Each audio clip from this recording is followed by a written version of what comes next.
The NBA Gambling Podcast on the Sports Gambling Podcast Network is presented by WinBet. WinBet is now live in Arizona, Colorado, Indiana, Louisiana, Michigan, New Jersey, New York, Tennessee, and Virginia. From boosted same game parlays to live in-game odds, WinBet has what you need to win. Sign up today, bet $100, get a $100 free bet at sportsgamblingpodcast.com/winbet. That is sportsgamblingpodcast.com/WYNNBET. State restrictions apply. Yes, sir. We are back for another edition of the NBA Gambling Podcast on the Sports Gambling Podcast Network.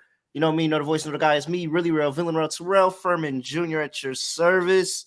And it is a Wednesday in the association, January 4th. One day from January 5th. If you know, you know. Shout out to my guy, Scott Studio Shell. Scott, what's going on? Yeah, nothing much. Looking forward to going through the Wednesday card. We only had 3 games yesterday, but it felt like something happened in each of those games that we kind of can talk about. But pretty full card. Looking forward to it. A lot of good games.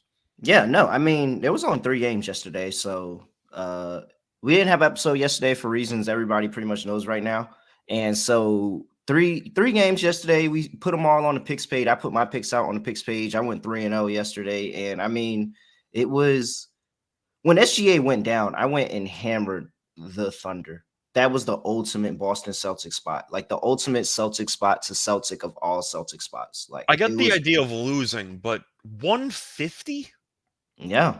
Really? 150? I just Yeah. can't wrap my head around that. It was the ultimate Boston Celtics spot. Like people probably played Celtics first quarter, Celtics first half, Celtics for the game. Like the ultimate Boston Celtics spot for them to Boston Celtic. Like it was good for me because my bet hit, but it was also good to see being as the official Celtics hater of the Sports Gambling Podcast Network.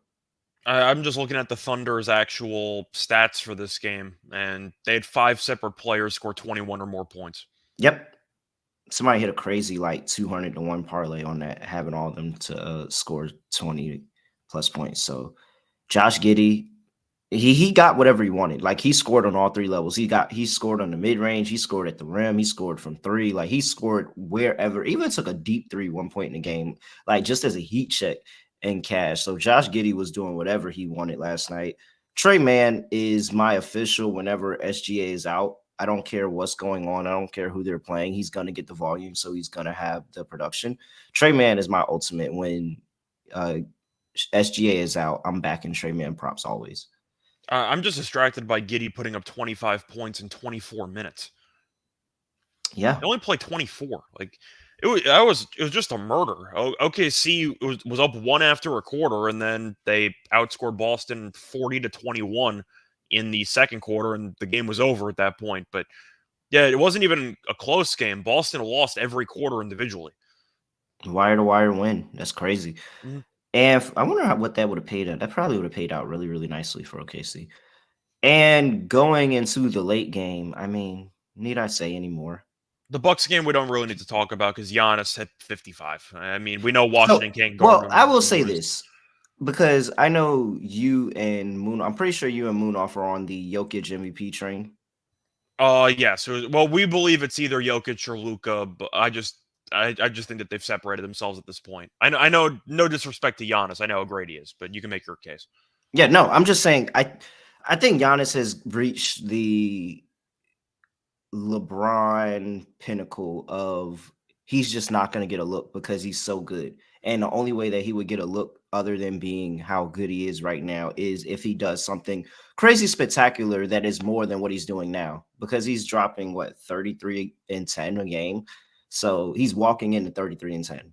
He's walking into LeBron territory in the sense that you're going to look back at all the MVP award winners and go, you could have just given it to LeBron for the last 10 years, and that team. Yeah, and I think that's where, and especially because what he does on both ends, like you can genuinely say that he's in it for Defensive Player of the Year and MVP every single year. So Giannis is still my guy. I think he's still top dog right now. And I think even though he doesn't have he's a the best bag. player. I think he's the best player in the league. I never said he wasn't. I'm just going based on the awards and how the media is covering it. Giannis goes for 55, and it feels like not enough people are talking about it, kind of because it was expected. You know what I mean? It's like Mhm. Luka and Jokic, they put it together a massive stat line. They're going to talk about it for 20, 30 minutes. Giannis goes for 55, 10, and 7, and you've barely heard anybody talk about it at all. That's Yeah, kind of he's the difference. in the LeBron treatment of we expect you to do that. We expect you to do that. So unless you're going out here and you're dropping 70 every night, we're about to get to that in a second.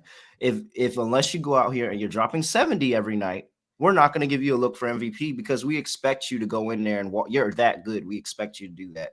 Which one, no, it's not always fair, but man, Giannis is really, really good, man. Mhm.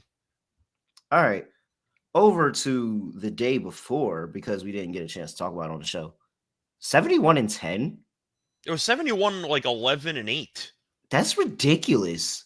You can make a serious case post Wilt. That's probably the greatest outline of all time. That is absolutely ridiculous. And he needed 12 all those points in points. the 12 points. Yeah, he did. And 12 points in overtime. Yeah, but they were down 20 in the first half. Now, yes, there was some controversy around it.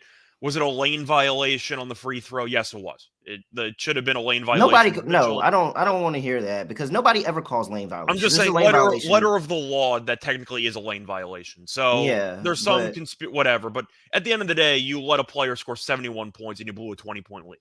Like, I'm not yeah. going to feel bad for Chicago because you blew once again a 20-point I will lead. never feel bad for But Chicago this season. I won't feel bad for them, but I'm at least acknowledging that if you had Chicago on the spread in that game and you lost in overtime, you got robbed. I'm just going to throw that out there. But it was really, there's nothing else to say. I mean, it's one thing if you go for 71, which we haven't seen since Booker. Even Booker's was inflated because they were intentionally fouling to get him more shot attempts, and they got killed in that game by Boston. But they needed every point. Mitchell carried that team, and they won in overtime. And you're looking at the stat line once again. He also had a double-double. You know how impossible that is to have like 70 plus points and a double-double with 8 assists?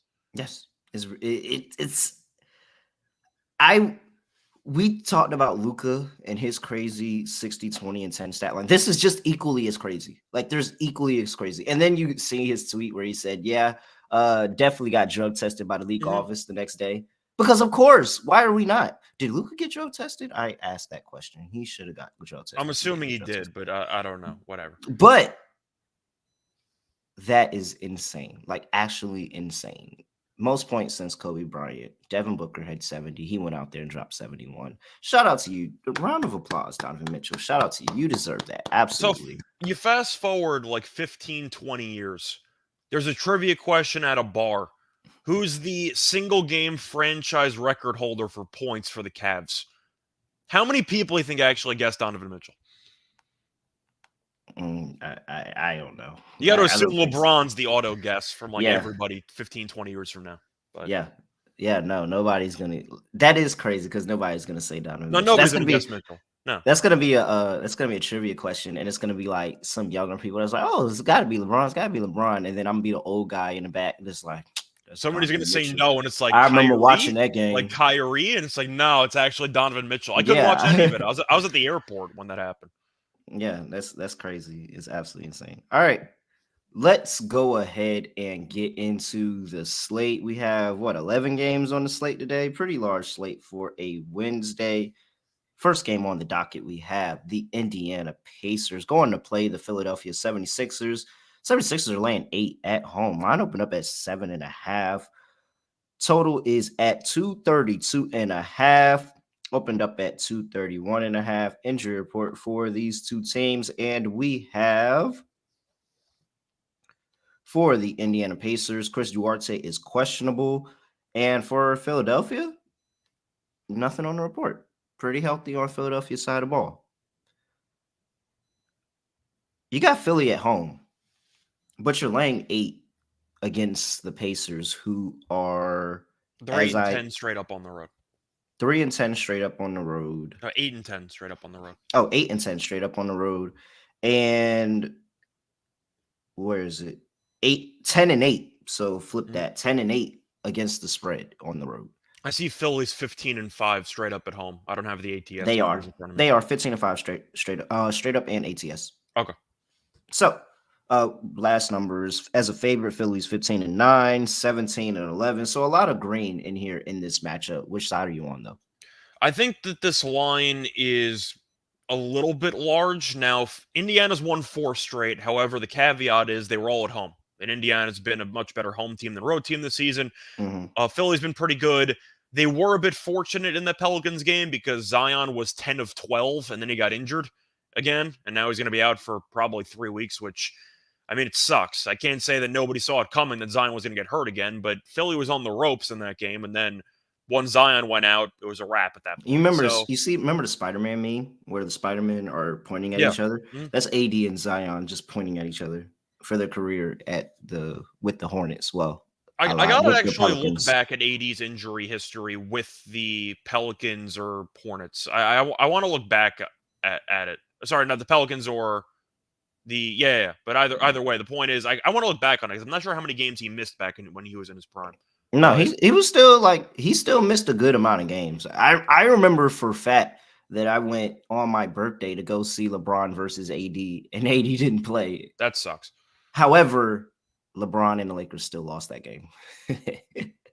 I'm trying to even think if I can remember what game that was, but either way, point is you're not wrong. Zion's hurt all the time. It's unfortunate because he was so damn good, especially Mhm, for the past week or so when they actually started letting him shoot the ball 20 something times. But he was going for 40, 30 and change, and he was once again 10 for 12 in that game, and then he got hurt. So he had a potential 40 piece to mhm. go head to head with Embiid. But I think I'm going to take Indiana. I just think that Indiana is good enough to keep this game competitive. I'm not saying Miles Turner can guard Embiid. Nobody can. But I think he can do a better job than most other centers in the league. Once again, probably not saying much, but Miles Turner is still a pretty good defensive player. I still like the guards with Halliburton and with Heald, and you still have Matherin coming off the bench, who's been phenomenal. But I think I'm going to lean Indiana. I don't think Indiana's going to win the game, but I like how they've played lately. Philly occasionally can play with its food a little bit, Mhm. especially if Harden and Embiid go to the bench and you got to rely on some other guys to carry the load. Maxey coming back helps in that case, but I think I'm going to lean Indiana. It might be close, but give me Philly by like 5 or 6. Against Miles Turner, Joel Embiid has averaged 28 points, 12 rebounds, 3 assists in So, 11 games. but I'm sure he's averaged a lot better stats against other centers. Yeah, that's what I'm saying. Like that's actually like Holding him to that's 28 is not good. terrible. Yeah, he didn't get to 30. Like that's good. So I don't think that's bad at all. He has last few games 25, 18, 24, 29, 20. There's a 40 in there. 22, 33, 32, another 40, 24. Like that's all right. I Mhm. think that's pretty all right for the most part. Yeah. This is tough. Both of these two. This is a good spot for both of these two teams. I Like, feel like the line is pretty spot on here. So I think I'm going to lean to the points, but you can really make a case for either side. let's see here. Defensively is a larger difference. I think that's really the big key here for me, and it's the fact that past 5 games defensively, Philadelphia 100 giving up 112.4 points per game. For that is what is that sixth in the NBA, and in the last 5 games, the Pacers are tied 20th, giving up 19.4 points per game. See here, both pretty abysmal. Nobody's doing anything special against the 3-point game.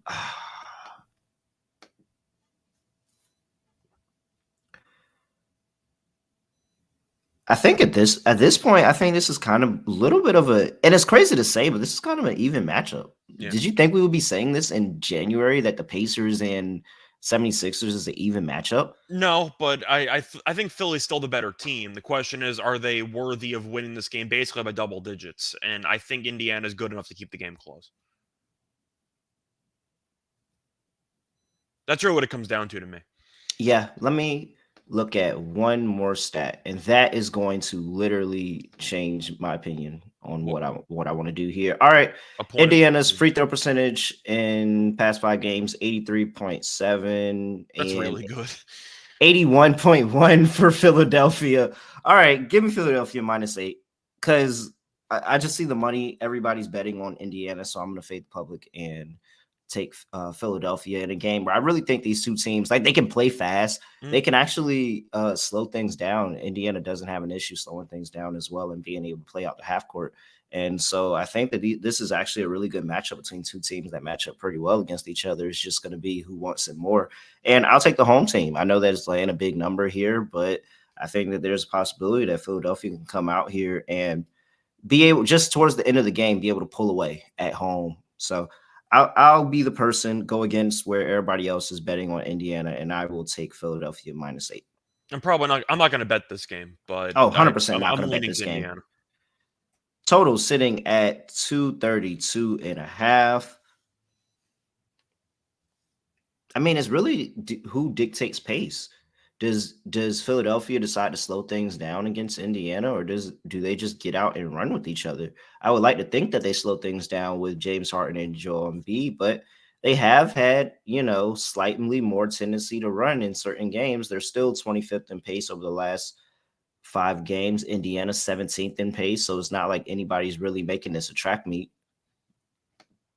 I think Indiana's going to do whatever it can to turn this game into a track meet, because if you want to get some free baskets, you got to make Embiid run and play transition defense. I think Indiana's going to try to run. The question is Philly going to partake? I think once again it's a pretty tough call. I think I'm going to lean over because I think Indiana's really going to try to push the pace. At least they should, because we know Embiid isn't exactly great in transition defense. Indiana's struggled to get to create a bunch of turnovers in the past 5 games, down at 23rd in the league. I'm still gonna go over. Yeah, I'm with you. Tyrese Maxey, he's getting, healthier. They're starting to incorporate him in the offense more. That means they're gonna run more. I'll go with you. Even if Indiana tries to speed them up, I think that Philadelphia can be all right. Mm. All right. Next game on the slate, we have the Phoenix Suns going to play the Cleveland Cavaliers, -5.5 for the Cavaliers at home. 217.5 is the total. Total has come crashing down, opened up at 221.5, down all the way down to 217.5. Injury report for these two teams, and we have for the Phoenix Suns, you're not going to see Devin Booker or Cam Johnson. Otherwise, you should expect to see everybody else. And for the Cavaliers, Darius Garland is still doubtful. Evan Mobley is questionable. That's about it. You're not seeing Ricky Rubio, Dean Wade, Dylan Windler, or any of that. All right. This feels too easy, doesn't it? I mean, I just say take the Cavs. I was going to say it feels incredibly easy. You're looking at Phoenix. They played your team. Well, technically, they didn't show up to the game, but they scored 31 points in the first half against the Knicks, and they finished with 83, I believe. I think they finished there. They got buried. Yes, they finished with 83. It was embarrassing. Yep. Yeah, the Knicks killed them. The Suns are falling apart. There's really no way around it. They've lost, I believe, 6 of 7. With Booker being out, they have no offensive talent whatsoever. It's a mess. And Chris Paul is older, so he can't carry the load offensively. Ayton has fallen off a cliff. I don't know where he's been the last couple games, but he hasn't made any impact whatsoever. This feels way too easy. And that's why I'm a little bit confused. Because on one hand, Cleveland at home is great, and I get that it's a short number. On the other hand, Mitchell dropped 71, and they still trailed by 20 to the Bulls at home. And they needed to come back because of one of the greatest offensive performances of all time. I think I agree with you. I think I'm going to take Cleveland, but I don't know. This line feels very, very weird. And it's either because the odds makers think that the Suns have to give a better effort after that no-show against the Knicks, or they know that the Cavs, if Mitchell does not go nuclear, are extremely overvalued, and that could be a factor, or the odds makers aren't fully anticipating how bad things are behind the scenes with Phoenix. I think I'm leaning option C. So I'll lean Cleveland. But, I mean, Phoenix is in shambles right now. They have to blow this thing up, don't they? This is rough. Yes, I know Booker's still out and you could reevaluate when he's healthy, but... And Cam Johnson. I think that they would be a lot better shape if they just, came to a conclusion with Jay Crowder that nobody wants him and just come play back for the team again. just trade him or something. Like he's just sitting there. Get pennies or anything. Like he really is just sitting there, and so maybe they're waiting for the deadline. Maybe he's a deadline mover to the. Just in general, You know, though, even though they're waiting for some guys to come back, if Johnson comes back, etc., do you think there's any chance in hell, even with a full roster, this team could win a championship? Because I don't. no, no. Okay, I told you my 4 teams that I have it for. I and it's because we also have a pretty big, elephant in the room that is looming. And at the end of the month, this problem is probably going to be closer to getting solved. And it's the fact that DeAndre Ayton is going to be up for trade. I believe it's at the end of this month. I thought you were going to say the Chris Paul, Kim Kardashian curse, but No, that's also no, an that's elephant. Okay. yeah, no, that is a big elephant in the room. It very much is, and Aiden just looks disinterested. It's really he bad. doesn't want to be there. They don't want him there. The only reason he gets usage is because he's a damn good player. And Like they're also that's it. paying him a bunch of money. But it really looks like Monty Williams has kind of lost the team. I think I have to go with Cleveland. They just I could be buyers in Phoenix later in the season. I'm not buyers in Phoenix right now. I can be buyers after later, but I think yeah, they need to reinvent their team. I think the current structure of this team and construction is just not working, and they really need to revamp everything. when they move Aiton and the pieces they get for Aiton, I think that they're going to be pretty decent. Like I think they're going to be pretty decent because you can get a pretty how Aiton's playing this season. You can get a pretty decent haul for Aiton. He has what is that 17 and 9 this season. Yes, Like his that's stats solid. are fine, but you watch him play, and it's just not consistently there.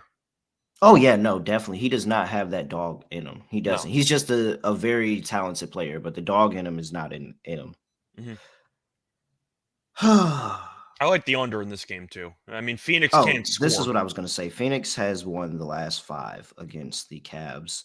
All of them were as a favorite though, but they have won the last 5. So I whether believe it the was on Suns are the also 1-5 ATS in their last 6 in Cleveland. So historically, they've not traveled well to Cleveland.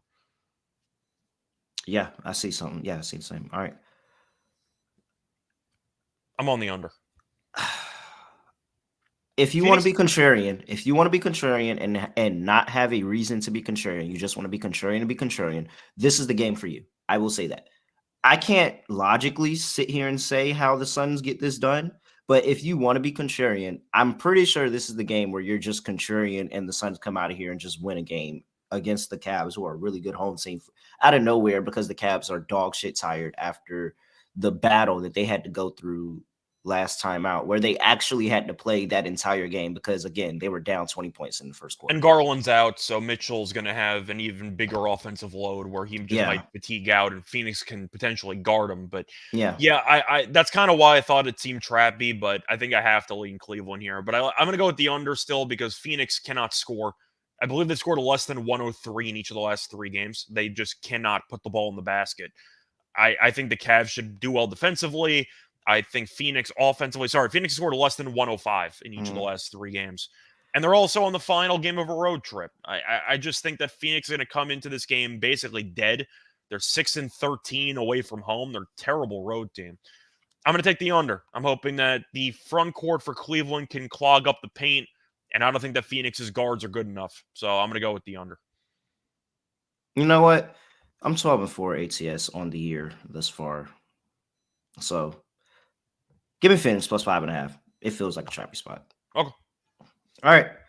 Sprinkle on the money line if you're bold enough. I'm not bold enough, but if you're bold enough and you're taking a 5.5, you might as well sprinkle on the money I was line. originally going to do a YouTube video with the Cavs as my pick, and then I woke up today and I looked at the line and it hadn't moved. I'm like, I don't think I can take this. It just looked very, very sketchy. Yeah. This line definitely should have moved a Yeah. lot more than what it has. All right. Next game on the slate, we have the Memphis. Oh, well, let me. I ain't hit on a bunch of these. They've given out some props. We have Hart assists 7.5 and B 30 plus. Yeah, I think those are kind of auto bets at this point. Yeah. I'm assuming that same game parlay would probably pay close to like even money or something like Yeah, that, something like which that. I don't mind That's at all. yeah, that's pretty solid. For Jared Allen double. I don't mind it. We know Aiton doesn't really show any physicality, so it wouldn't surprise me if Aiton just basically Especially if no-shows the game Mobley's on the out. glass. Yeah. Especially if Mobley's out. It's gonna be like him versus Aiton pretty much. Chris Paul over 15 and a half points tonight. Cavs can't stop the mid-range. They cannot. That's That's also the irony behind it because Phoenix cannot score, and yet Chris Paul's had like 20 plus points in each of the last 3 games, which is yeah. just kind of yeah, I guess the irony there. Ah, But yeah, I don't mind it. I might be on that play actually. I might same game parlay that with my son's money line play. Mhm. Put Chris Well, Paul if the maybe Suns at are going to 20. win, they need somebody to score. So Chris Yeah, Paul's probably going so for 20. him and Landry Shamet feel pretty all right. Okay, I like that. Nice one, Chris. And LJ, after last performance in the finals, well, the performance in the finals and the playoffs last year, nobody in the Suns had that dog in them, including coach. I still think Monty is a dog. Monty won me Coach of the Year last year. I Yeah. made a couple thousand off him, so he's still in my good graces. But I got to at least acknowledge, based on how the team has played and the overall This emotions is of really the an games, impossible situation. it's the point is it's bad. But Monty Williams, he was dealt a really bad hand, and unfortunately, you can't fold because you have to try to coach everybody. So there's nothing he can do. Yeah, it's just a bad situation, and he hasn't made it better. But I don't know how he's supposed to make it better. So there you go. We should have been on the Suns team total under. Well, I should have. I don't know if you were. I should have been on the team total under. The 8 thing is just really like that's toxic. And it was toxic. It's been toxic for a very long And time even the now. backups, you got Biombo, who has really no offensive talent. You have you don't really have many great options there if Aiton is disengaged. Yeah. So All right, before we get to the next game of Slate, got to talk to you about the official online sportsbook of SGPN, and that is WinBet, where you can win in so many ways. You have live betting, same game parlays. You got the reduced juice in the bowl games. Bowl season is almost up. I say almost up because we haven't had the national championship yet. it's the only game left. So we have Yeah, so we have once one game national left. championship is gone, then I say bowl season is over. But give us the national championship at least. Sign up today, get a special offer, $100, win $100 free bet, limited to state availability. There's so much to choose from. All you have to do is head over to sportsgamblingpodcast.com/winbet. That's sportsgamblingpodcast.com/WYNNBET to claim your free bet today. Offer subject change. Terms and conditions at winbet.com. Must be 21 and older, present in the state where playthrough WinBet is available. If you or someone you know has a gambling problem, call 1-800-522-4700. All righty, here. Let's get into the next game of the slate. We have the Memphis Grizzlies going to play the Charlotte Hornets in Charlotte, -7.5 for the Grizzlies on the road. 236.5 is the total. It's a shame I'm not going to this game tonight. Really should be trying to go to this game tonight. For Memphis, on the injury report, you have, well, if I find their name, where'd their name go? Oh, there they go. All right, for Memphis on the injury report, you have Desmond Bane, who is not listed for injury management. Brandon Clark is out with the hip injury. Zaire Williams is questionable with that knee that's been bothering him. Recovering from. Let's just say that. Santi Aldama, I think that's how you say his name. Yeah. He's questionable with the ankle injury, and Jake LaRuvia is out. Kenny Chandler is out. Both of them are actually in the G League. And for the Charlotte Hornets, you have Gordon Hayward, doubtful. It's 2023, but that actually means something for the Hornets. And Cody Martin is questionable. Kelly Oubre, his hand is actually going to take, I think they said 3 to 4 weeks to heal. So he's going to be out for an extended amount of time. He's getting surgery, I believe. So yes. For some reason, the Hornets suck with Gordon Hayward not in the lineup. Like they he to be means fair, a they lot. suck in general. So yeah, they suck in general, but they're sucking when Gordon Hayward in the lineup and Gordon Hayward out of the lineup is like two different completely levels of suck. Yeah, they're useless when Hayward's out, but I think Memphis kills them. I think at the end of the day, you're looking at a Memphis team that has won 3 straight by double digits. We thought that it was after the Warriors game. We thought that they would kind of come out focused. Instead, they no-showed the game after that against Phoenix, and then we turned around and said, after this game is the one where they come out focused. I took them again against Toronto. They dominated, and they've been winning comfortably ever since. But Charlotte is a terrible team. They've lost 13 of their last 16. You're looking at Oubre being out, who's their second leading scorer, averaging 20-plus points per game. They can't guard anybody. I don't know how Charlotte's supposed to do well here besides blindly backing the home crowd, but they're 5-13 straight up at home. I know Memphis is not good on the road, but I can't look past the athleticism. I can't look past the size. Adams has had 20-plus rebounds in each of the last 2 games. He had 19 rebounds in the first game against the Hornets of the season. Memphis might win the rebounding battle by 15 to 20. And Ja could go for 40. Like, it wouldn't surprise me because nobody on Charlotte can guard anybody. So I got to go Memphis here. I just think that And it's a battle of just talent, and Memphis laps them. so my homegirl had a birthday. Shout out to Cliche. Happy birthday. Happy birthday. Dog. She was out with her friends. I seen on Instagram. And Ja's dad was in the club, turned in Charlotte. Turned. Was Carl Anthony Towns' dad also in attendance or no? I did not see him, but I would not be surprised if he was a late I'm gonna ask bloomer though, and do you know came. if that was actually Ja's dad or was that Usher? No, it was Okay. not Usher. It was actually his dad. I double took just to make sure. And so, I mean, Ja grew up like 2 hours, 2.5 hours away from Charlotte. He's gonna have his peoples at the game. His peoples are always at the game, but his people's gonna be at the game. Like it's gonna be a whole bunch of people. He's I gonna think try he's to put up going a for show. 40. And I think he have his first game winner against Charlotte in Charlotte. Pretty sure I that believe was that sounds that. right. I think so, but this is something for Ja. I'm all over Ja in this game, over 27.5. I think he's going for 40. Yeah, I ladder Ja tonight. This is his spot in a place that he feels comfortable playing against the team he feels comfortable playing. And that team also just so happens to suck and not have anybody in the backcourt that could even remotely step in front of him, especially with Gordon Hayward out. So, yes, all over Memphis, -7.5. All over Ja, have an amazing game, laddering his props today. And that's about it. The total is something else, though. Total's Because flown. it opened up at 228.5 and now it's sitting at 236.5. I think I like the under in the game. I mean, with Oubre being out, I'm not sure how the hell Charlotte's supposed to score. Yeah, and not only Oubre, Gordon Hayward's probably not going to play. Like Yeah. that is big for them. Their offense is really bad with Gordon Hayward not in the lineup. Charlotte is 5-13 to the under this season at home. One, because they get such large numbers because they are bad defensively. On the road, Memphis is 7-11, 14-16 to the over as a favorite. So yeah, everything both teams 3-7 to the over in their past 10 games. Everything points to an under here, and we got a whole bunch of points of value because everybody's taking the over.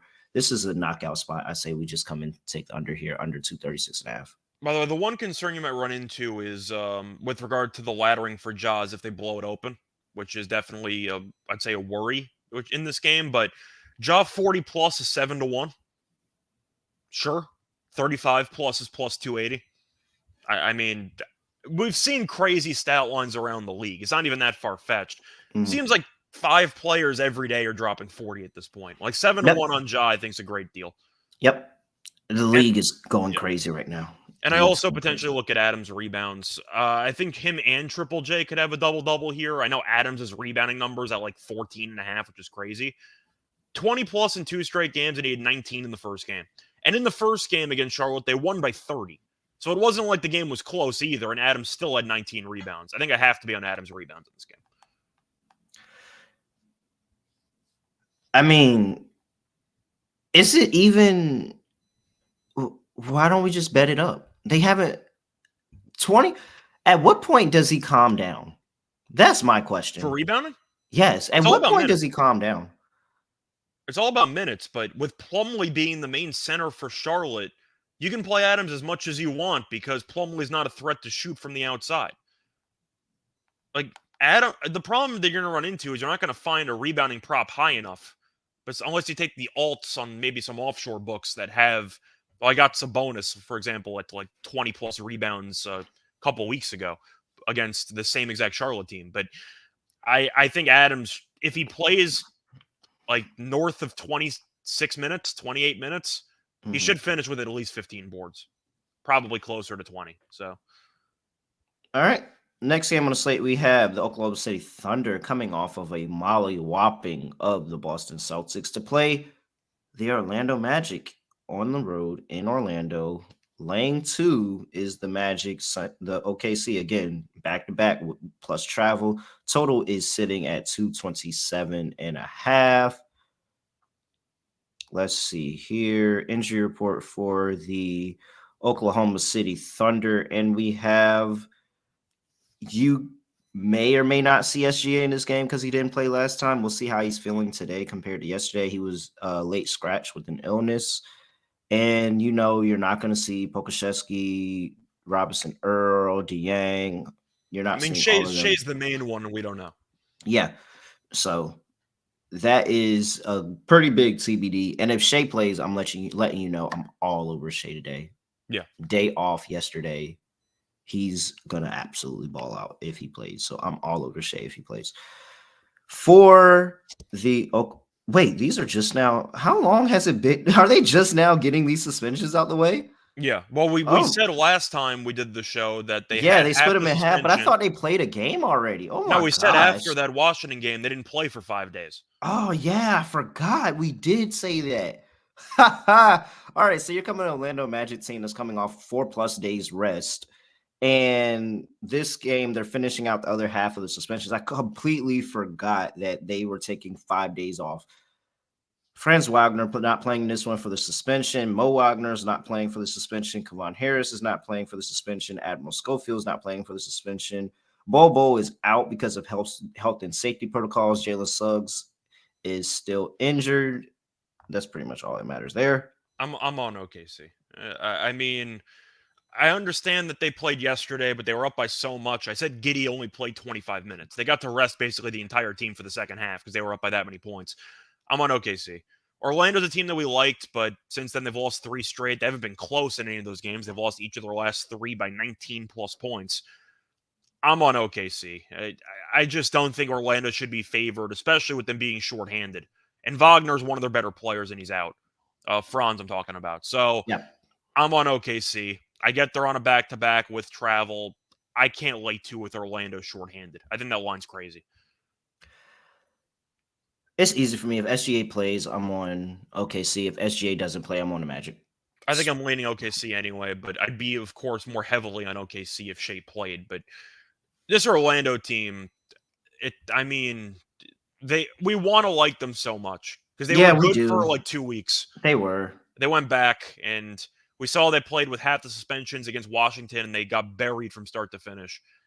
A shorthanded Magic team, I can't lay points with you. I got to take the Thunder. Yeah, good point. All right. I need Shea to play because Shea could go for 40 if he plays. Wendell Carter Jr. and his over on rebounds. Yes, it could be Mo Bamba as well. I'm going to put my stock into Wendell Carter Jr. Even Bol Bol's doubtful. Yeah, no, he's out. I see he's out. Yeah, I saw so doubtful. Okay, I didn't realize he was official. So that's why he's in just protocol. talk about the Thunder who are already lacking in bigs, and they're kind of playing, power forwards as center in the center position, all that. Wendell Carter Jr. has a knack for rebounding. He has a focus on rebounding. That is what he does. That's part of his game. That's what he focuses on. He's going to go out don't here have a center. Yeah, he's going to go out there and get 12 at the very least 12. So he better. You're looking at the minutes he might play. No, Wendell Carter Jr. is not somebody that sells. He doesn't sell when he has good spots. He's not Bam. He's not sold on me in the past, but that was last year. So I don't think I bet a rebounding prop with him this year. But either way, it's a perfect spot for Wendell. You mentioned it. Double game for him. Bol's in protocol, so he's definitely not going to play. I don't see any props on this game yet, probably because of Shea's questionable status. But yeah, and it's the back-to-back. You don't know who. But how many minutes is he going to have to play? They don't have anybody. They're splitting time between him and Mo Bamba. Yeah, and Bamba has basically been out of the rotation for most of the year because Orlando doesn't think he's that good. Yeah, he got outplayed at his spot. Bobo took his spot, and it was Wendell Carter and Bobo for a long time. And then Carter got hurt, and Bamba came back. And so Bamba, he'll probably have a little something, but I think it's going to be majority. There we go. Do you want to ladder Carter's rebounds? Because it really is a perfect spot. I think this is a really good spot. If we were just talking about Steven Adams, if we're talking about people that have potential 20+ rebound days, like Wendell Carter definitely needs to have his name in the hat for today for 20+. For sure. And just to go through the front court once again, you have Bol who's in protocol. You have Okiki, who occasionally gets minutes when people are out. He's out. And you have he has Wagner who's out. I don't think he's played in like a month. Like, I think we've been saying he's been out for like a month. Which guy? Okiki. Yeah, he hasn't played in a while, but I'm saying in the past he was a guy who could randomly have a spot start and Yeah, play well. for sure. Right? He's out indefinitely, so yeah, I think the spot's good. But that's how I look at it. And just mental factor. This is Wendell Carter's back in the starting lineup. He's been playing off the bench after coming back from injury. Bobo's been playing really well. Like, come on. He's going to show out when he's back in the starting lineup. This is a good spot for him. All right. Once again, props not available yet. Do you want to also pivot maybe for Banchero double or rebounds for Banchero Yeah, or no? yeah, I can make a case. Okay. I think that, especially with the Thunder and just how the Thunder are constructed now, because I was on Tatum.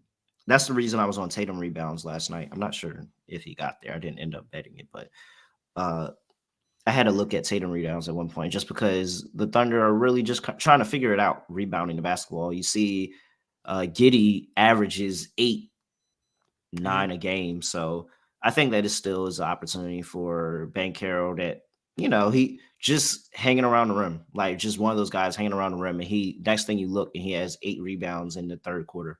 So, by the way, I only see one prop available for this game. I see Banchero rebounds. It's -140 on the over, but it's set at 6.5. I think he could have 8. Banchero doubles +390. That doesn't sound right. I don't know what Wendell Carter would be, but that's all I got in front of me. Well, Wendell Carter is probably going to be like 1. It should be around even money. Yeah, closer. All right. Total 227.5. I mean, anything there? I don't have anything. I got nothing. I feel like people will blindly take the over because the Thunder scored 150 last night. I'm going to lean under. Magic are still missing half their game. It's come down half a point too. I mean, I'm going to lean under. Yeah. All right. Next game on the slate. San Antonio Spurs coming to New York to play the New York Knicks. Well, they're already in New York. They're going to MSG. Yes, they are already in New York. They're going to MSG. -9.5 for the Knicks. 226.5 is the total. Injury report for these two teams. And we have for the Spurs, Devin Vassell, questionable.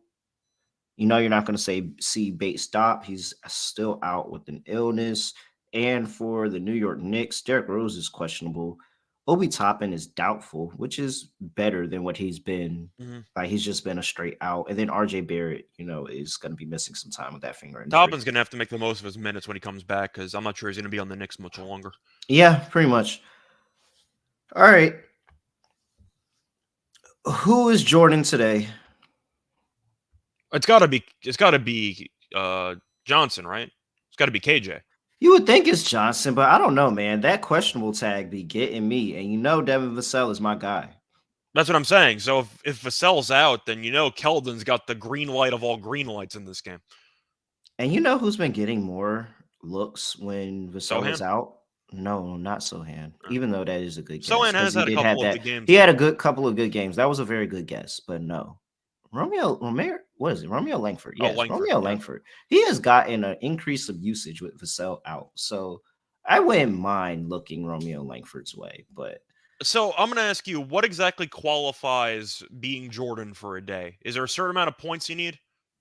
Like 20? Yeah, 30? yeah. If you're a guy that your ceiling is 20 any given day, and you come to the Garden and you drop 35, like, yeah, you were Jordan for a day. Like what Pascal did, yes, Pascal was very good. But Pascal came in there and dropped 50. Like, that's why I'm asking, because I feel like was Jordan you can vary depending on the skill level of the player, what the Jordan ceiling is for the game. That's why I'm kind of wondering. I think Jerami Grant and Anthony Simons both gave 40 in the same game. Like, so that counts. Like, yes. Well, Grant for sure, because Grant doesn't give you. Grant attempted like 30 free throws in that game, if you remember. So Grant for sure, but Simons, we know Simons can be a scorer, but the fact they both gave you 40, like, come on, they were Jordan for a day. So I think that if Keldon, Vassell, if he plays, if these guys get into like 30, 35 plus, like, that is Jordan for a day. And yeah, I think Keldon's the safe guess for the Jordan for a day, just because he's going to take so many shots in this game. He's going to take so many shots. Let's see here. He has one game in Madison Square Garden. He had 31 minutes, 13 points. So he has not had his Garden moment yet. He dropped 30 against this team earlier in the season. Well, not earlier in the season, literally last week.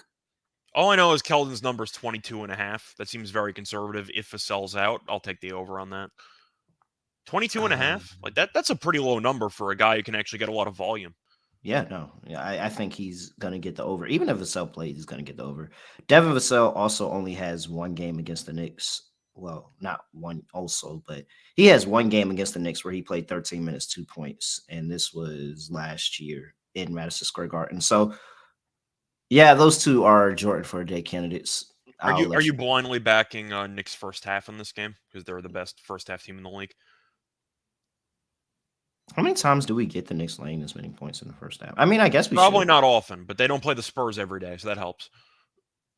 Yeah, Knicks first half, but I'm still going to take San Antonio plus 9.5. I was leaning San Antonio anyway, but for the full game, I'll lean San Antonio. But first half, I think the Knicks should play well. I do Yeah. wonder how the players will embrace new roles with Barrett being out, because Hmm. whether you like Barrett or not, he's also a big volume guy. Hmm. Do you pivot to Brunson? Do you pivot to Randall? Like, so, there's a lot of shots up for grabs now. No, I think it's they've been doing a pretty good job of just splitting it out evenly amongst the team. Like it's been Randall, it's been Brunson, it's been Grimes, it's been quickly. Like they quickly really is the person that comes with the volume because he's so inefficient Yeah. at times and he needs the volume to get going. So like he'll start the game maybe like 0 for 4, 1 for 5, something like that. And then he'll pick up and it'll not look as bad at the end of the game, but he needs the volume. So it's really quickly that gets the volume, but I think they've done pretty well of just saying, it really doesn't matter who it is today. Whoever the hot hand is, we're going to give it to him. Yeah. At the end of the day, I just think if you want to go for some same game parlay prices, and if you want to guess on who might step up, both teams are going to have injuries to key Hmm. scorers. So if you want to potentially pivot and try to guess correctly on a 25 plus points parlay or something like that, there might be a lot of room for that in this game. I've actually sold myself on Devin Vassell, Jordan for a day because they're going to give some emphasis to Kellen. He gave him If 30 last game. I was They're going to going to say, put. They're if going to give him Vassell some plays, emphasis. there's no guarantee if he plays or Yeah, not. yeah. It's not a guarantee, but if he plays, I think I'm going to be on Devin Vassell because it's going to come in at like 17 and a half too. Like it's going to be like 17, 18 and a half. So yeah, Grimes going to give more attention defensively to Johnson. Vassell gets off on the other side. Yep. Devin Vassell is my guy. I mean, everybody knows that's my guy. I like I Devin liked him at Vassell. Florida State.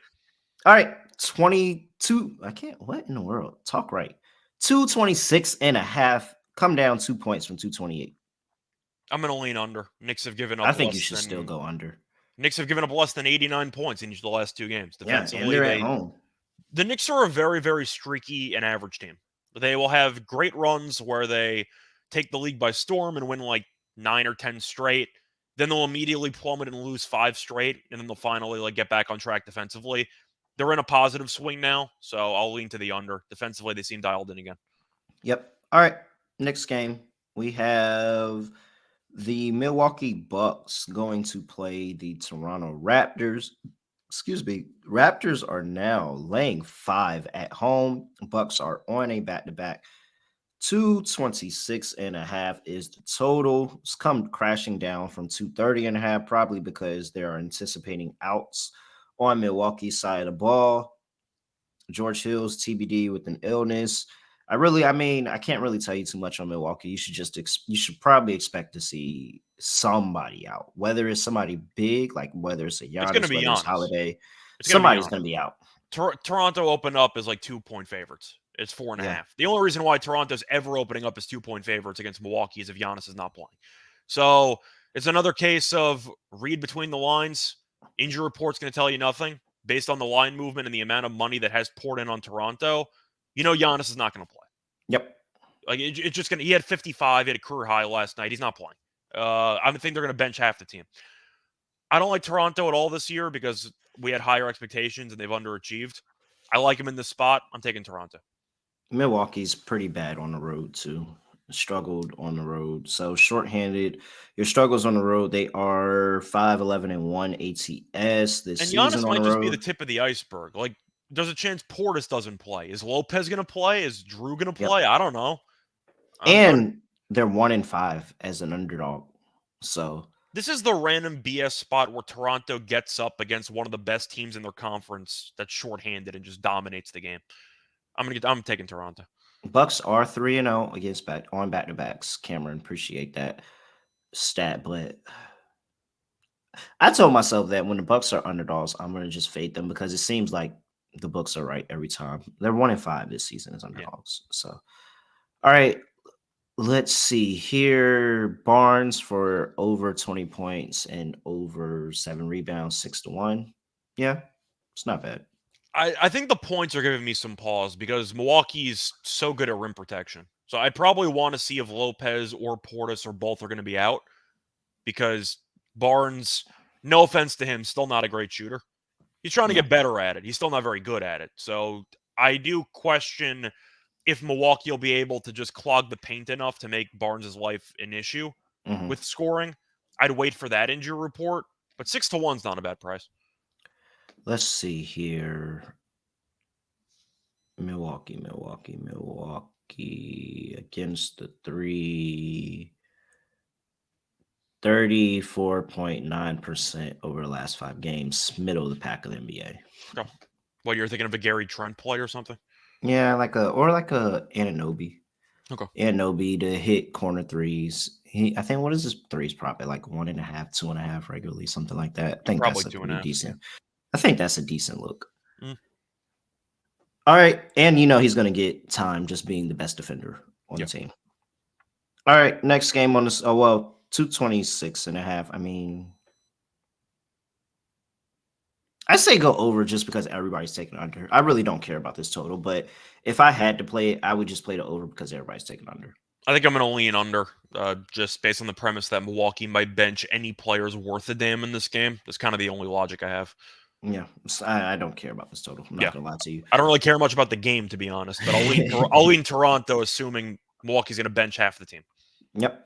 All right, next game on the slate, we have the Brooklyn Nets going to play the Chicago Bulls in Chicago, -4.5 for the Nets. By the way, I don't appreciate that level of disrespect. The 12-game winning streak, Brooklyn Nets. Yeah. Gotta say Is it that right, man. longest streak in the league, right? Yeah, this season at least.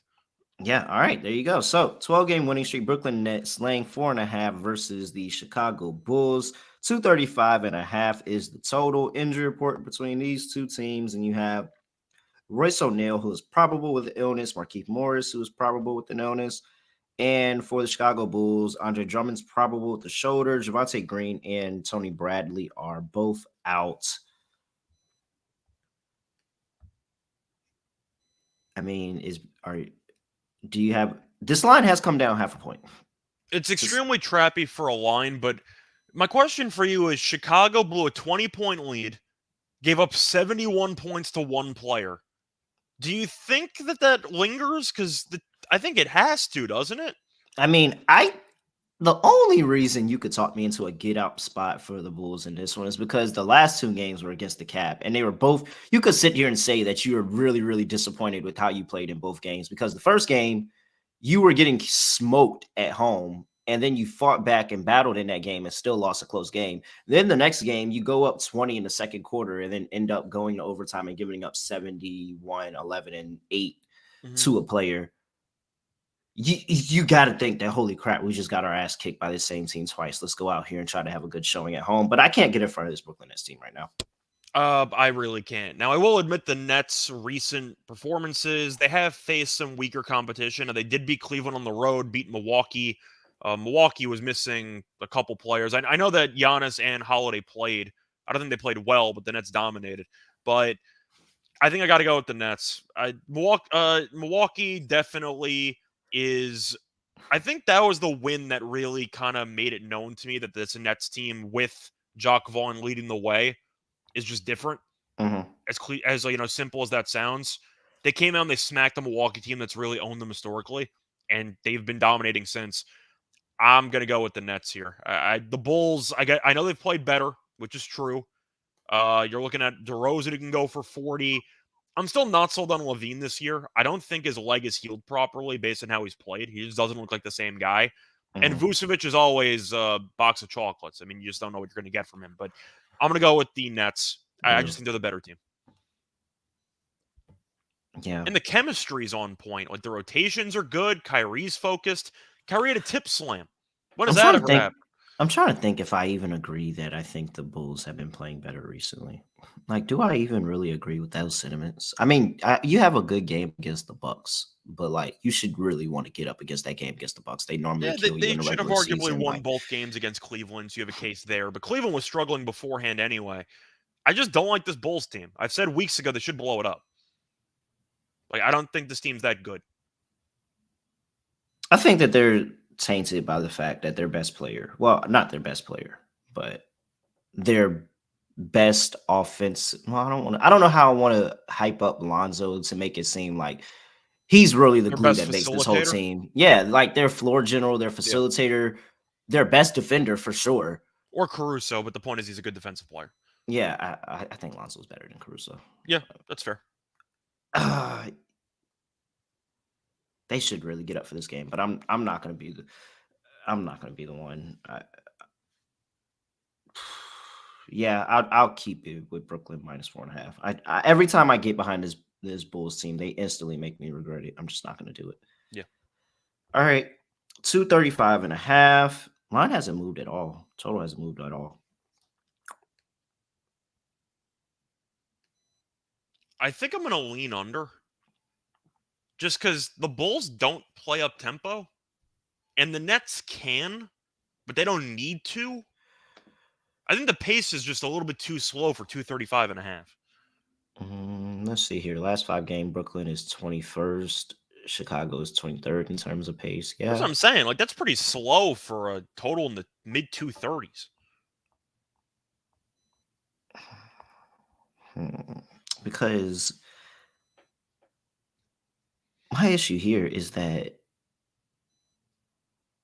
Brooklyn's been so good defensively. Like, yeah, I gotta go deep.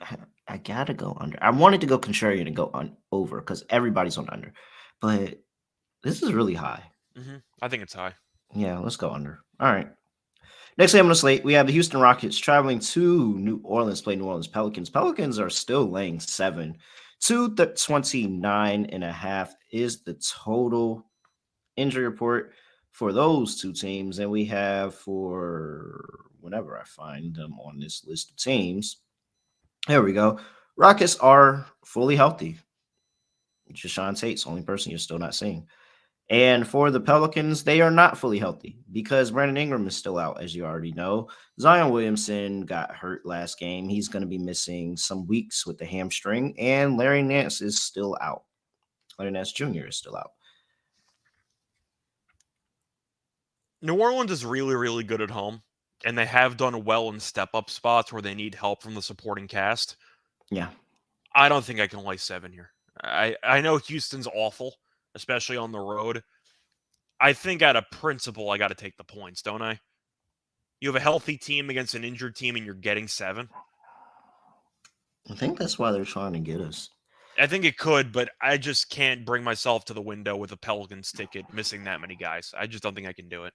I'm not going to bet this game, but I think I'd rather pivot and maybe do a same game parlay if you want to go with Pelicans to win in like CJ 25 plus points or something.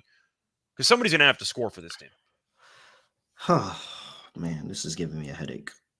Because it's just, why is the line still 7? Like, why is it still this high? It should probably have dropped a little bit, but I think that's just overall accounting for the disparity between these two teams and the fact that Houston 7-11-1 on the road, ATS, New Orleans 12-8 at home, New Orleans 12-10 as a favorite.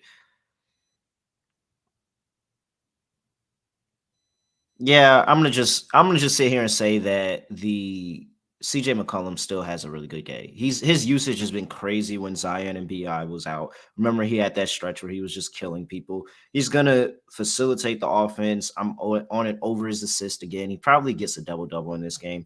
I'm gonna just say CJ carries the team, and this team still plays good defensively. You still have Herb Jones, you still have Jose Alvarado. So you're gonna make an already bad Houston offense struggle still it's just everybody else has to do their part, and you still got the Trey Murphys that could go out there and shoot the ball and be able to score on all three levels. You still got Najee Marshall, who's been able to come in and spot starts and get an increased workload, and he's been able to score the basketball driving to the rim as well.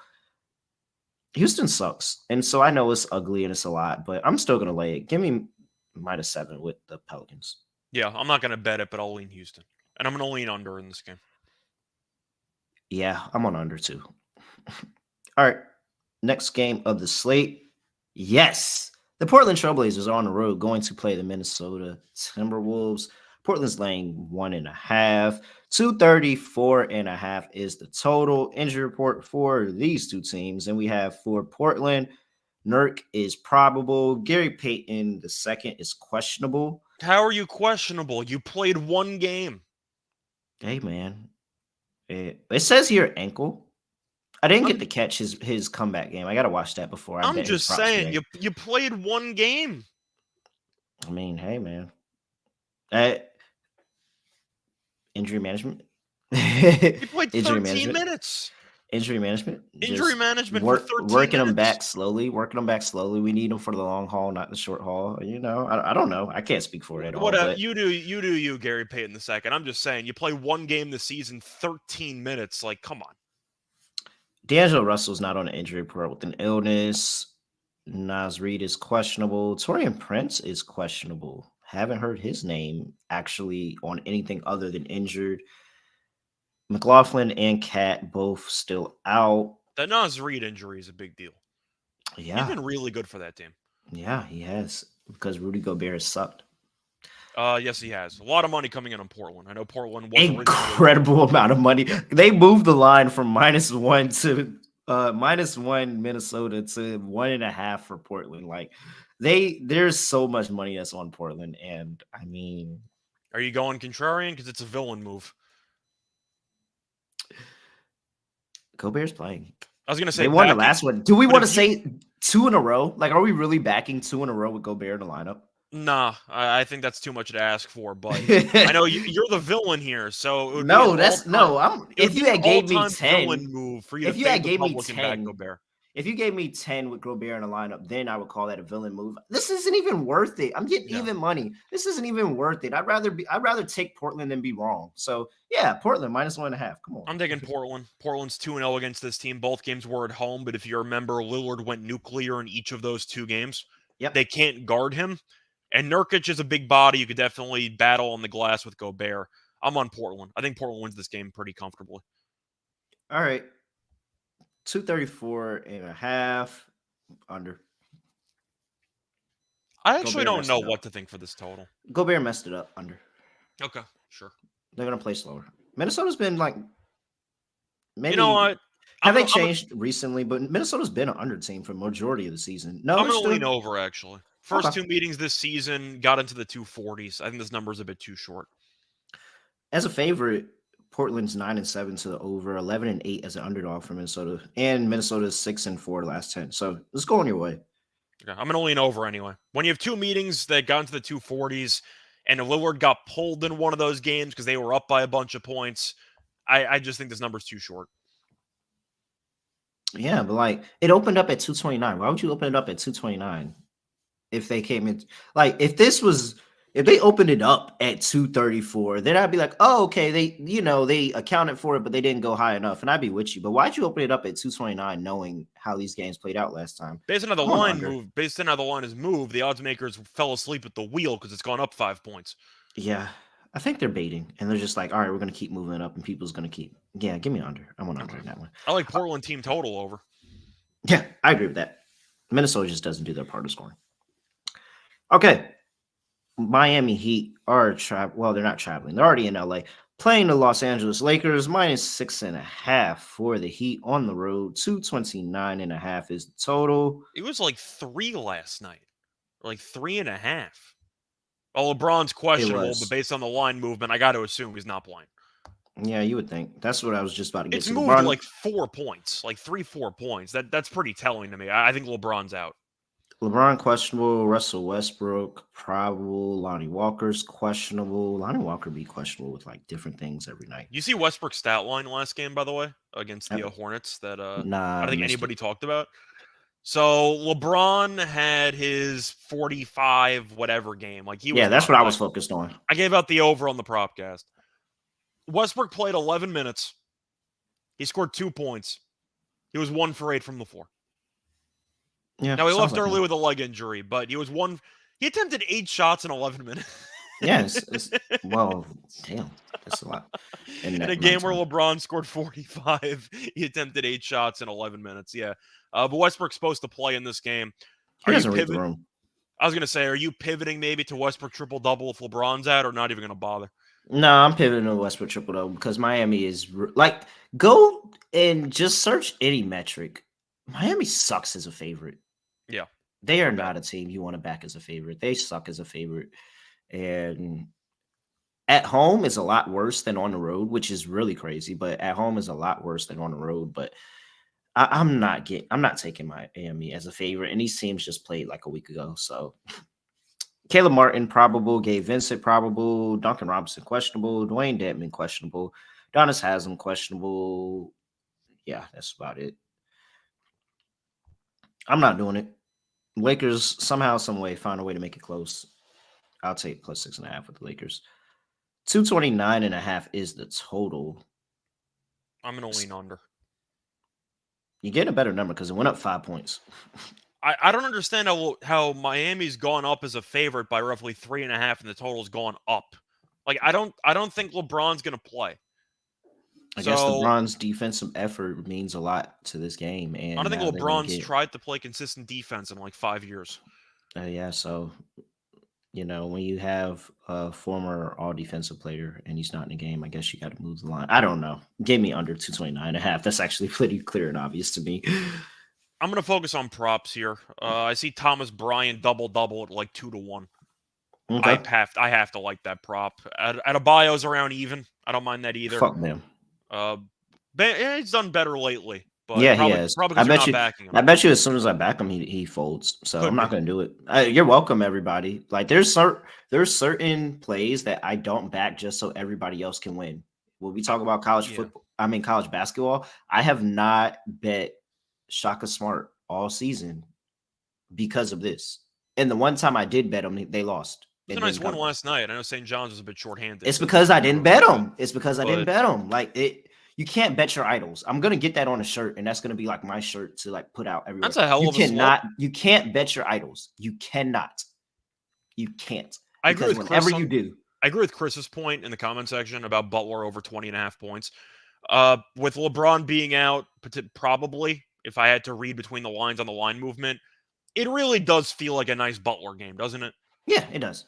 So I'll go with the over. Yeah, can't bet your idols. All right, next game on that is wow. Jake, where are you at, Jake? I need you.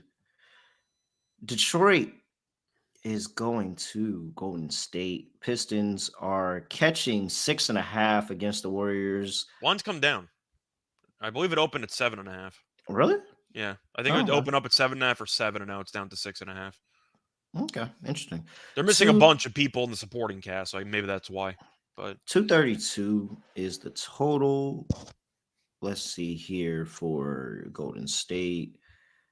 We have for Detroit, you're not seeing Bagley, Livers, or Cunningham. And for Golden State, Wiggins is out, Kaminga's out, Patrick Baldwin Jr. is probable. Iggy's out. he's So there in spirit, He's a coach at this point. he's on a date with the principal from Abbott, Yeah. Ava. He's on a date with Ava. All right. And you're not going to see Wiseman, JaMychal Green, and Steph Curry. Are you stepping in front of Golden State at home? They win games. The issue is they don't always cover.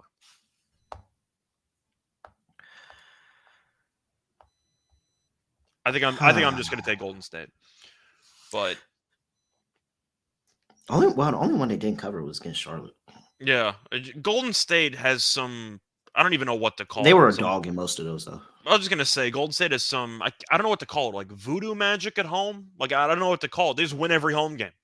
Huh. Well, they did lay 5.5 against Charlotte and didn't cover that number. And now you Atlanta had they Cincinnati. covered technically. I mean, they were But it laying was one it and a was half. 1.5. Like, yeah. Yeah, and they were That trailing by was like closer than 7 it early in probably the should have fourth. been. Yeah, Are they overlooking the bad teams?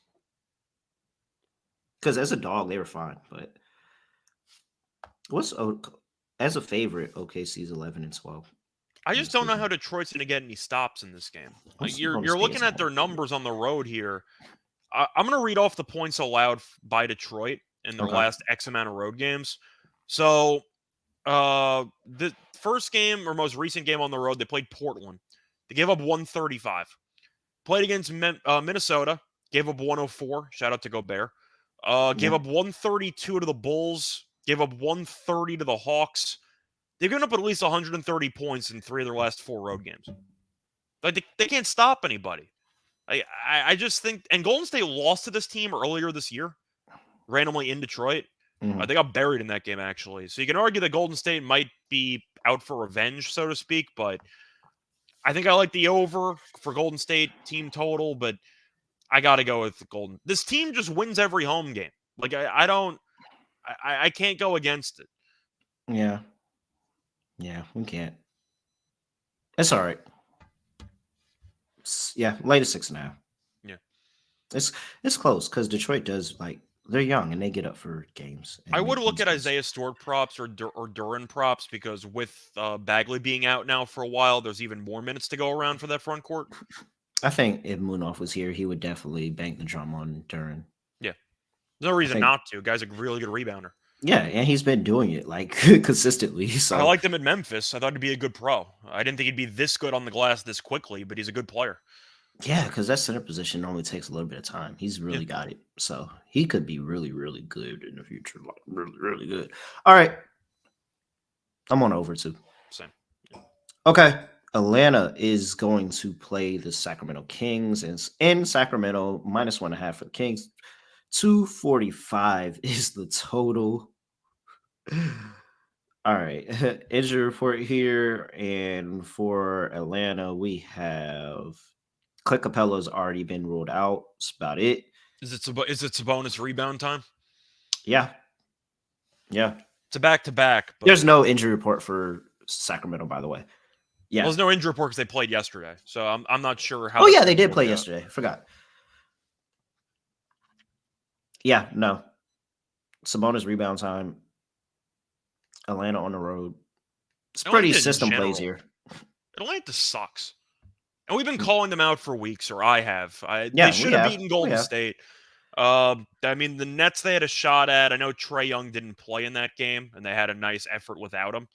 But it's also funny that Trae Young misses one game. I can't even give them credit for that because that's the weird spot where everybody's Yeah. out and then the line shifts dramatically and the team Mhm. covers for no reason. Well, So I I was gonna can't even give say them credit for that. it's kind of. I was gonna say it's kind of funny that Trae misses one game to give up 108 points, and in the other games surrounding it, they gave up 143, 130, and 129. I know the Yeah. Golden State one's inflated for double overtime, but the point is Trae Young is a horrible defensive player. But I know they're on a back to back. The game was crazy. I gotta like the beam, man. Like there were rumors McMillan might resign. Like I want nothing to do with this Atlanta team. I will say the beam has been rather rough recently. Two of their games, I'm not going to count against them because one was Utah as a favorite, the other was Utah as a dog. Like I can't count that against you. That was a hell of a game, though. It was already given to you what the outcome of that game was going to be. So I can't count that. But Memphis in 2 games against they got that one win against Denver, but I didn't think they looked particularly good. I thought that they should have, held their own in that game a little bit more. They bounced back, battled back in that game after going down early. But I'm still on the beam. Yeah, like Atlanta sucks. Like Atlanta's really I just bad. can't get past how Atlanta is so bad on the road, and even at home now, they can't close out games. It's No, been they this way can't. for months. We saw the DeJounte Murray taunting situation, and then they blew us like a double-digit lead against the Rockets afterward. Like that was like 2 months ago. This team can't close games. I gotta lean Kings. I just have to. All right. $245, man. $245. Like $245. I'm only going player props. Like I'll take Trey over in assists. I'll take Sabonis in rebounds. I'll take Bogdan threes. Revenge game for Bogdan, by the way. Should be fun. Man, take the over 245. Everybody's scared because it's so large. Like people are betting the under because the line is so big, and the line still went up a point and a half. Just take the over 245. They're gonna cash this. This probably goes to 260. I'm looking at the math here. The game against Golden State landed 284. If you take out the overtime, 284, you got to 242, which actually goes under. And Clay attempted 39 oh God, I didn't even realize he attempted 39 shots in that game. I think I'm going to lean under. I don't feel great about it. I'm not going to have money on it. A team's on a back-to-back. Atlanta's terrible on the road. I think I'm just hoping for one bad quarter that might carry this game. I'm going to lean under, though. 245 and a half. Like, that's... You see a half out there? You see 245 and a half out there? Maybe just flat 245. But okay. I was about to say, oh my if gosh. I'm going to take a total like that, I need both teams that are either fully healthy or on decent rest.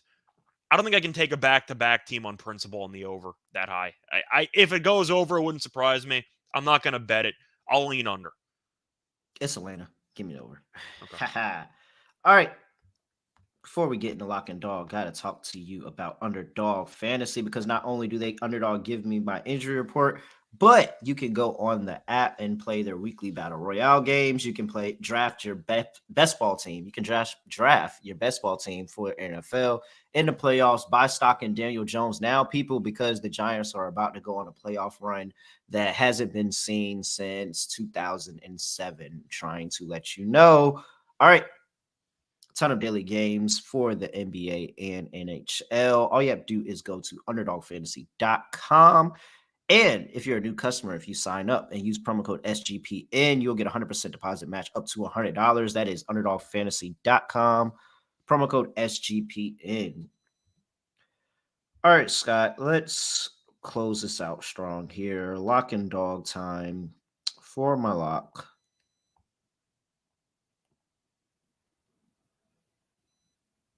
Is there anybody that I don't like more than Memphis? I mean, I was thinking about taking Memphis too, so that's why we can figure it out as we go. I don't think there's anybody I don't like any more than Memphis. Like, I think Memphis is going to train roll them. Yeah, give me the Memphis Grizzlies -7.5. I don't care. Lock it up. All right. For my dog, let's see here. I don't trust the Lakers enough. Let's go with, do the Knicks fold and lose to San Antonio again? Maybe not. They're too streaky for me. The Knicks have actually played well recently, which means they're in line to play well for about another week, and then they'll fall off a cliff. All right, I guess I'll go with the weird spot. Or plus 110 is not enough. I thought you were going to take a player prop or something. I could. But I don't feel like looking that up right now. I'll probably just drop that in the Discord, sg.pn/Discord.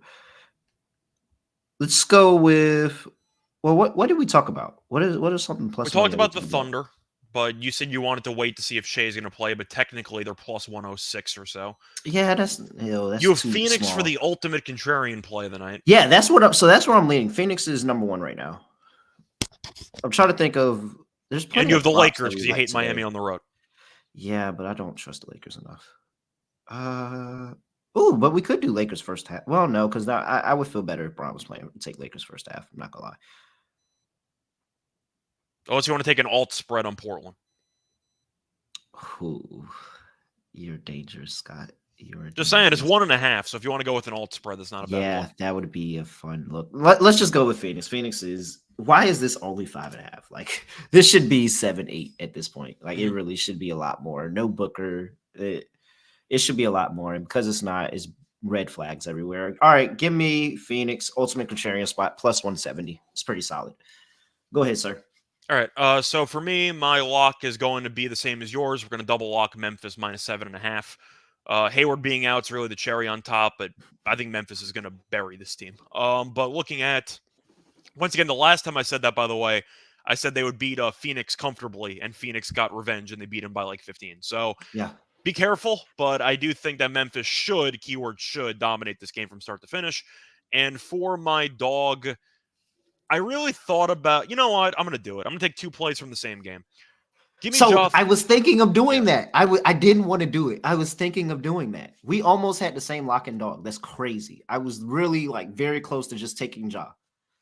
I'm gonna go for it. Last time I took him as a dog, he ended up getting there.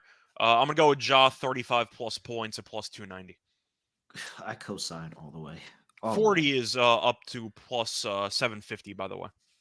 35 and 10 sounds like a good stat Yeah, line I'm for gonna go Ja with because tonight. he's gotten his assists lately, so I'll go with 35 at plus 290. All right. Anything else for people before we get up out of here? Not really. We got a couple other shows to do today in the NFL Gambling Podcast with Terrell and I, so stay tuned for that. Other than that, though, I'm not sure if I'll be back on tomorrow or Friday or what we're going to do because we skipped a day. So we'll see how that works out with the scheduling. But either way, good luck to all of you and your bets. Yes. Good luck to everyone. And make sure you subscribe to us, subscribe to the network, leave us a review. Appreciate all the love. He's at Rational Radio. I'm at really real __. I actually know how I want to end the podcast today and just show some love to Hamlin for the injury last night. So just a quick moment of silence for the 9 seconds that they spent bringing him back to life on field, and then we'll get up out of here. So really quick.